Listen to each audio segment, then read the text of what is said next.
YCP. ఎందుకు గెలవాల్సింది YCP? అమరావతిలో చేసి అరాచకం మామూలు అరాచకం కాదు. ల్యాండ్ అంతా ఆక్యుపై చేసుకుంది ఎవరు?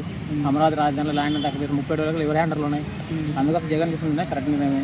యాక్చువల్ నేను టీడీపీ సపోర్ట్ కూడా కాదు, చంద్రబాబు నాయుడు నాకు బాగా ఇష్టమే. కానీ వన్స్ ఏం జరిగిందంటే ఎప్పుడైతే ఈ ల్యాండ్ మొత్తం ఇంత ఒక సామాజిక వర్గమే ఆక్యుపై చేసుకుని ఒక పార్టీకి వాళ్ళే ఆక్యుపై చేసుకున్నప్పుడు ప్రజెంట్ సేమ్ కొన్నాడు జగన్కే ల్యాండ్ లేకుండా పోయింది అక్కడ. అంటే అప్పుడు ఎంత ఆక్యుపై చేసుకుని అలా సామాన్యుడు నేను కూడా సామాన్యమే. నేను ల్యాండ్ కొనాలంటే ఎంత అవుతుంది? అక్కడ దొరుకుద్దా మనకు ల్యాండ్? అమరావతి ఎందుకు ఇవ్వాలి? నాకు అమరావతి అయితే నాకు సంతోషం. ఎందుకంటే హైదరాబాద్ ప్రాంతాలు నాకు కూడా ఇష్టం. ఎందుకంటే ఇక్కడ తెలుగు వాళ్ళే మనమే ఇంత పెట్టామని. హైదరాబాద్ ఏంటంటే కూడా చూస్తున్నాం. తెలంగాణ వాళ్ళు మనం అంటున్నారు రాజధాని కోసమే కదా అమరావతి రాజధాని కోసం అంటున్నాం. కానీ 37,000 ఎకరాలు ల్యాండ్ ఎవరు ఆక్యుపై చేస్తున్నా నాకు కావాల్సింది. నేను అడుగుతా పర్టికులర్ ఒక సామాజిక వర్గం హ్యాండ్ ఓవర్లు ఉంది 37,000 ఎకరాలు. ఆ సామాజిక వర్గం హ్యాండ్ ఓవర్స్ నుంచి రమ్మడం బయటికి. ఇప్పుడు మొన్న పోరాడుతున్నారు ఎంతోమంది రైతులు అమరావతి రైతులు.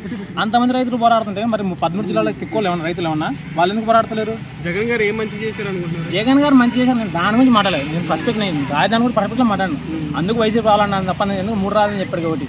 ఇప్పుడు మనకు మీరు గమనించారా వైజాగ్ ఏం చేసినాడు, కర్నూలు ఏం చేసినాడు? ఎప్పటికైనా ఉందా కొంచెం భౌగోళికంగా?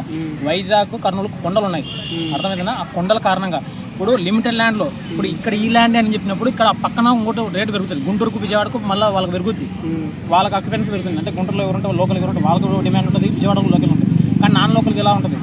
నాకు వచ్చే కర్నూలు నుంచి నేను కర్నూలు నాకు ఎక్కడ ల్యాండ్ ఎక్కడ దొరుకుతుంది? అక్కడ గుంటూరు విజయవాడ నాకు ఎక్కడ ల్యాండ్ దొరుకుతుంది?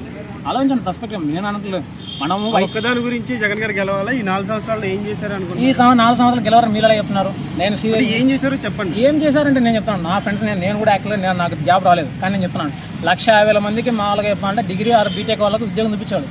గవర్నమెంట్ లాస్ట్ ప్రీవియస్ గవర్నమెంట్కి వెళ్దాం చూపించాడు 150,000 మందికి చూపించాడా? నాకు నేను పోయినసారి ప్రీవియస్ వేసింది కూడా మా ఓన్ నియోజకవర్గం బీసీ జనార్దన్ రెడ్డి టీడీపీ. నేను ఇప్పుడు ప్రజెంట్ కూడా నెక్స్ట్ కూడా ఆయనకి వేస్తాను, టీడీపీకి వేస్తాను ఓటు. వైసీపీ పోయాను, టీడీపీకి వేస్తాను. నా నియోజకవర్గంలో ఆయన నాకు తోపు.